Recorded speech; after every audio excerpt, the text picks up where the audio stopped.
Hey everyone, what is going on? Welcome back to another video that I'm doing today. In today's video, I'm going to be kind of going over this CyberLabz attack range that I have, and essentially what I'm going to be doing is mimicking an APT using some initial access TTP such as like spear phishing or potentially in the future HTML smuggling to kind of mimic an adversary, right?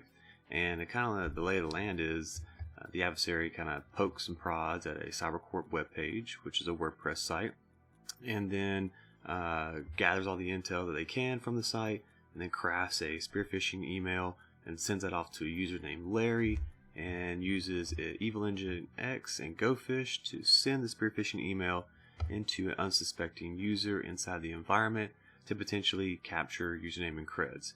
We'll then go from there, switch to the WordPress website, and then see what we can enumerate, maybe do some brute force, show what that looks like, and then kind of split these videos up little by little to kind of demonstrate everything between the red, the blue, and show security onion and how we may identify if a user were to go to a malicious site or if any malicious activity is occurring at all. So yeah, let's go ahead and get to it. So here's the overall lay of the land. I'm using Proxmux as my hypervisor. I have all my VMs, everything segmented out. Nice little Raspberry Pi with all my attacking malware servers, Evil Engine X, GoFish, domain join environment with a parent domain, 2 child domains. We'll get to that later in some more videos. And then yeah, we're going to see if we can establish a foothold and then potentially proxy and then pivot into the internal network.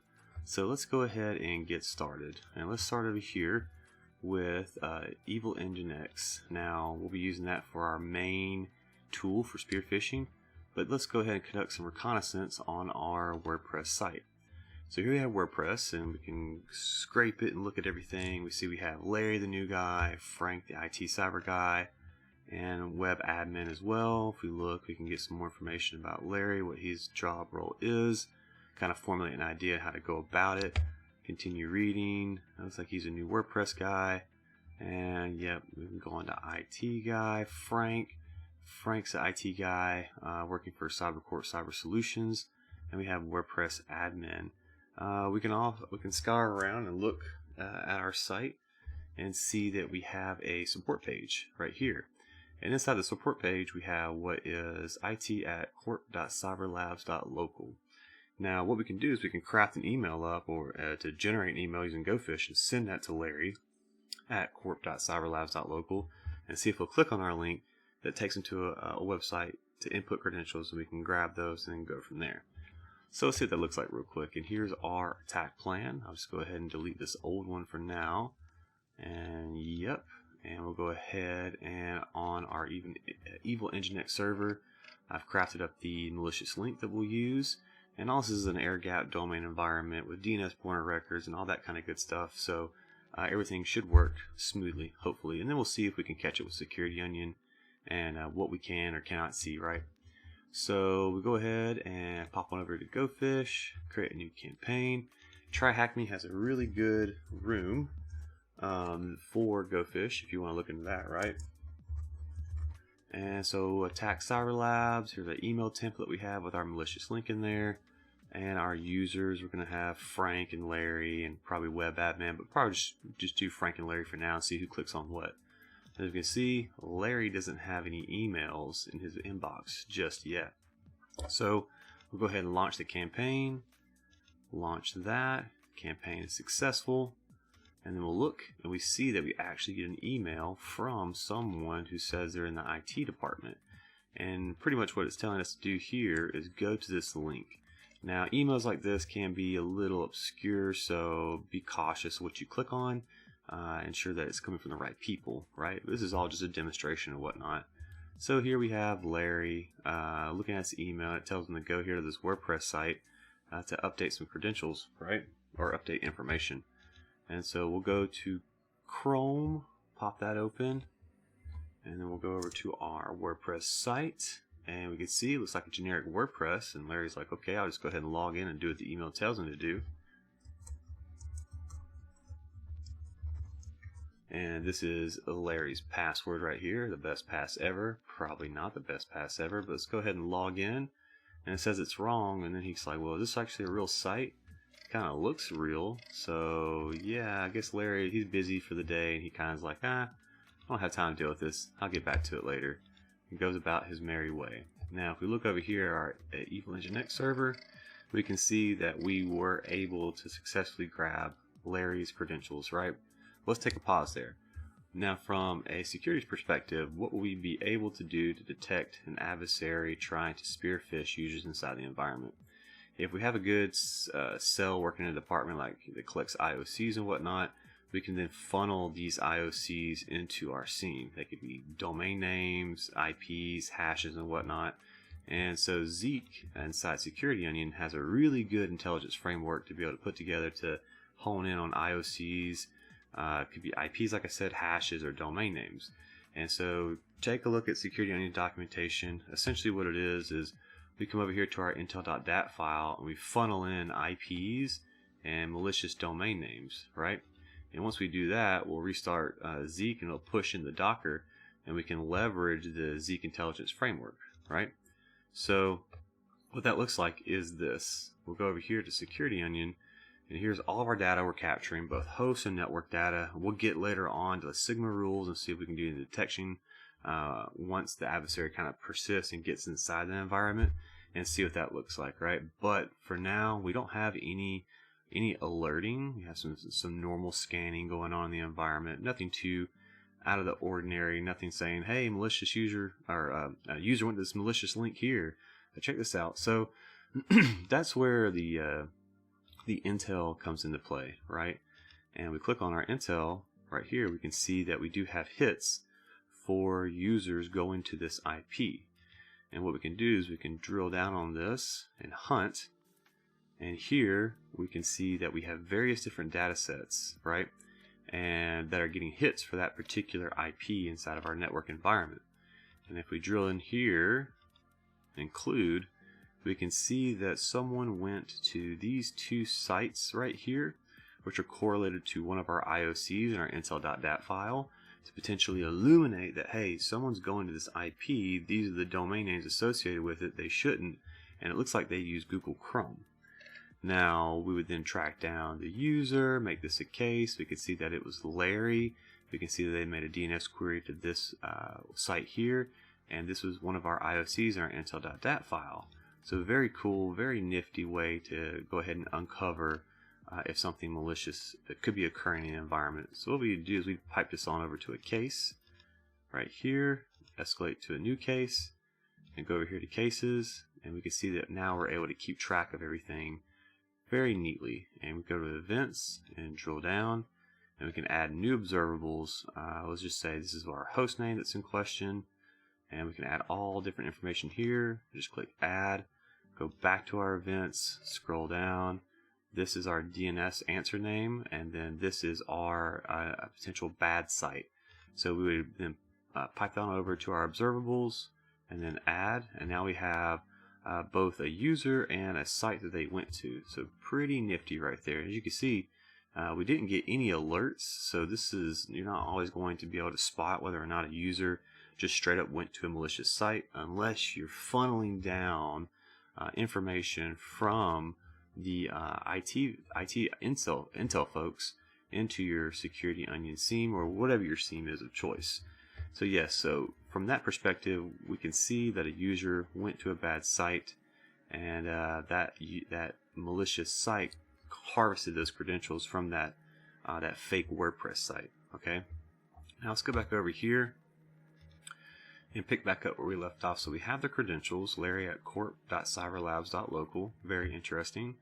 And so if an attacker wanted to, they could try to use those creds and go to WP login and see if they can use them.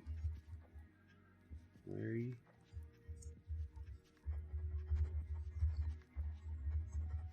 And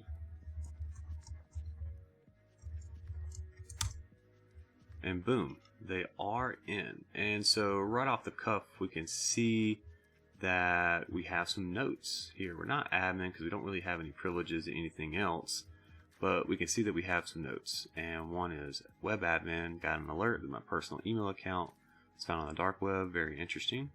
And then another one says, hey, we need to think about pushing our Confluent server to connect to our WordPress site. It sits in the DMZ, so now we have potentially our next step. Can we ping anything in the DMZ right now?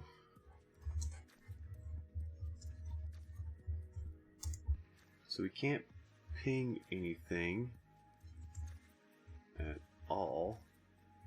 So it looks like the firewall is in the way there. So then we'll definitely need to see if we can establish a foothold on this server. And here we have web dev, which is a new user, taking leave on holiday, will not be back until 2023. Very interesting there. So what we can try to do is see if we can brute force the website to maybe use a leaked password text file on the internet to then brute force our way in and see if we can escalate privileges somehow, right? So let's try this. Let's go ahead and log out. Actually, let's copy this guy. Let's just verify whether or not this is a legit account on the site. And we'll go ahead and just put in something generic. And it does seem like this is a legit user. So over time, an adversary might try to brute force their way into a WordPress website using tools such as like Hydra, and in conjunction with a leaked password text file, right? So what we can do is go over here, and we can actually start at burp. And when we start at burp, we try to log in. We can use this request right here with our Hydra syntax and the dark web password text file to see if we can brute force our way into any of these users that may have a password that is leaked out there in the wild, right? So we would then copy this, and then we would come over here to Hydra, and the syntax would look something like this. Now we're going to use sudo Hydra. We're going to use the username or webdev at corp.cyberlabz.local. And we're going to use a dark web passwords text file, and we're going to point it towards the WordPress website at port 80, HTTP post form. I don't think you actually need this, but we'll use it anyways. And then here's what we had inside burp, but this is the extension right here that we're going to log in as. And it's going to be log user. These are placeholders right here for the user, and as well right here for the password file, right? And this is what we grab from burp to be able to use in conjunction with Hydra. Now, this right here is hit or miss. So you need to ensure that, somewhere in here, we're going to need one of these like rebuttal words, like incorrect, to kind of keep going forward if it errors out, right? So we'll use incorrect and go from there. And boom. We have a password. So it looks like WebDev has a leaked password out there on the internet. So we'll go ahead, we'll use password 2022 $. So WebDev is our guy. And what we'll do is we'll use WebDev.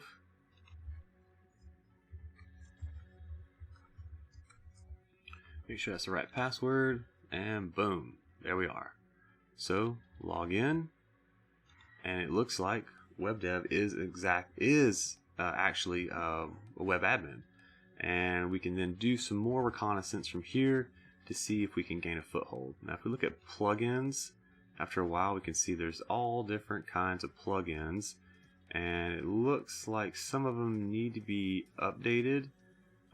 Dashboard to-do list. This one's interesting. So you can see if potentially there's a RCE for this. Let's actually go here online and look. So we do have a exploit for this right here. So SP project documented, remote code execution, authenticated. So it looks like we're going to need some users creds for this. Let's see if Metasploit has something similar that we can use. So let's do this, and let's do MSF console and see if we can search for this particular exploit. See if Metasploit has it. We can do like search exploit, maybe some more open source research to see if we can somehow gain a foothold onto the target. So let's just do some generic. We can just do search SP project. No, I didn't like that. Let's see if we can get a little bit more. So we do have this one right here. So let's use 0 options. We'll go ahead and set our host to 100, 10, 10, 30. Go ahead and set lhost 172.16.1.2. We'll leave that the same. Set. I think we're going to need a username. There's going to be webdev at corp.cyberlabz.local. And let's see, do we need to set a password? Do I see password anywhere? I don't think so. Can we check?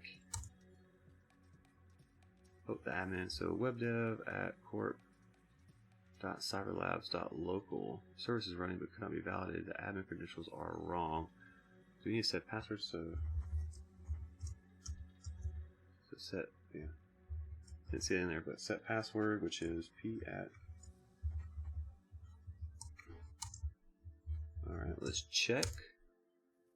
The target appears to be vulnerable, so let's go ahead and exploit that.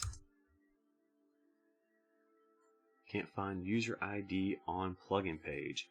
Very interesting. So potentially there could be some misconfigurations on the web server, right? We might not be able to conduct, depending on who installed the plugin, we might not be able to then use WebDev, which is very interesting. So we can go back to the Hydra and let's just cat our dark web passwords. Say the best password ever, password 123, password 2 blah blah blah. So let's try to see if we can brute force anyone else. And let's go for, I wonder if web admin is one of them. We had Frank, we had web admin on there. And let's see if any one of these hits. And it looks like web admin is using password 2022 $, same as WebDev. Very interesting. So I wonder if we can use web admin. So let's set username web admin and see if this one will work. Options, everything looks good.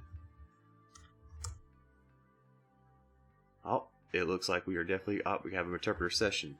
So there we go. We have a interpreter session and this very nifty initial access stage. We were able to scrape the website. We have web admin, Frank, Larry. We found web dev, and we're able to poke and prod around and eventually get a session. Let's do session tag L, and there we are. So we do sessions, tag I, interact with one, and get UID, and we're www.data.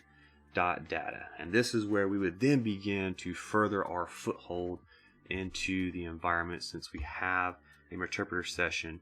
So from there, we were able to essentially recon the WordPress website, use Evil Nginx and GoFish to send a spear phishing email. We're then able to get basic user login creds. We're then able to see, hey, web admin didn't change his password. That was on the dark web database somewhere. We were able to see there was Corp dev. So we have like web admin and we have web tag dev, which use the same password for some reason, which is not uncommon in these environments, right? And we were able to essentially get an interpreter session on here. So I'm going to go ahead and wrap that up for now for this video. In the next video, we'll see about establishing a more persistent foothold on the WordPress server, and then see if we can do some reconnaissance and potentially pivot into the DMZ from that IP range that we found earlier on when doing some reconnaissance. So that's just a quick way to kind of recon that. We were able to see, hey, someone went to a malicious site using intel.dat and Zeek. We were able to make a case out of it and track that down. So in the next video, we'll go from there. We'll hopefully proxy a Metasploit exploit, maybe use Sliver C2 on top of that, and then look at any IOCs or indicators of compromise to determine if something else is going on. So I hope you guys enjoyed this video. Catch me in the next one, and I'll see you guys later.